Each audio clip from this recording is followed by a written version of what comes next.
share ko lang sa inyo guys kung paano natin makompute itong ampere ng ating motor sa nameplates niya.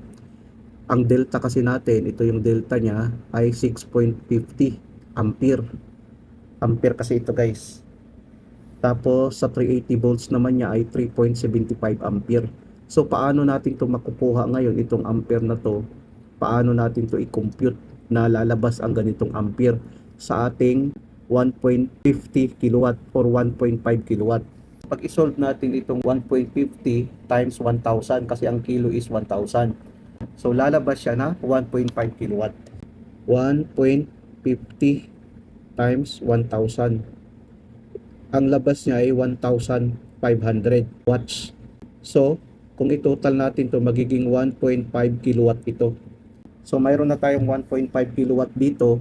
Ngayon, paano natin to malaman itong ampere na ito? So, ang gagawin natin guys ay ganito. 1,500 divided by square root of 3 times to 20 volts times power factor times efficiency ng motor. Bali, ampere ito. Ngayon, ang I natin is ampere. 1.5 square root of 3 is 1.732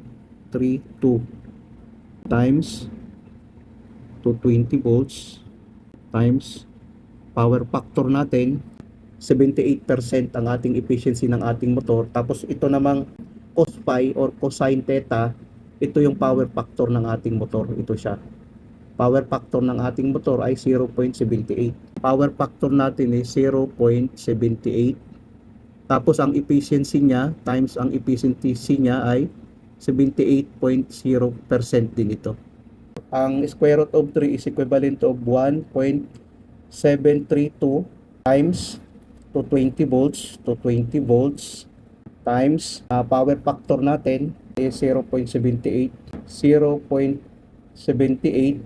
times ang efficiency natin ng motor 78.0. Ngayon i-try natin is equals 23,182,4,736. Divide natin sa 1,500 watts or 1.5 kilowatt, no? 1,500 divided by 23,182 and then 4,736. So ang answer niya ay 6.4 ampere. So pag i-round off mo yan, magiging 6.5 ampere. Pag i-round off mo ito, 6.50 or 50. So kung makikita natin dito sa motor guys ay 6.50. So tama, no? Tama ito pag 220 volts ang ating ginamit.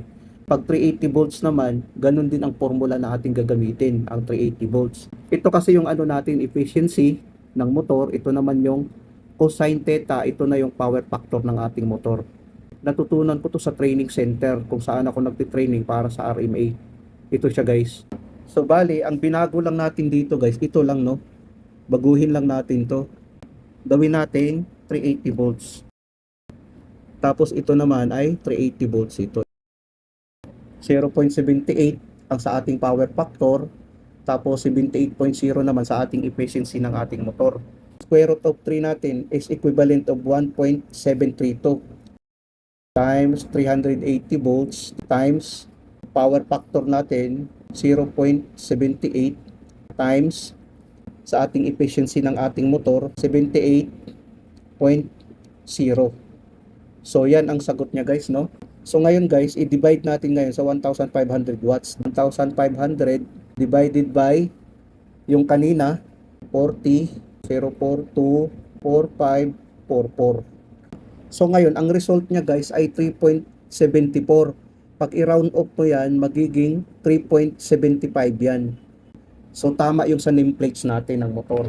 So kung makikita natin ngayon guys, tama yung sa nameplates ng motor, no? 3.74. Pag i-round off mo, magiging 3.75 ampere ang sa Y, ang sa 380 volts. So 3.74 or 3.75 pag i-round off mo.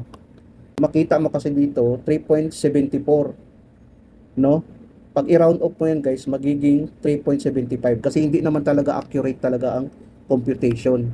So magiging 3.75 yan pag i-round off mo. So tama ang nameplate ng ating motor, 3.75 ampere. Pag 380 volts ang gagamitin mo, ang result niya ay 3.75 ampere lang ang kaya niyang makarry.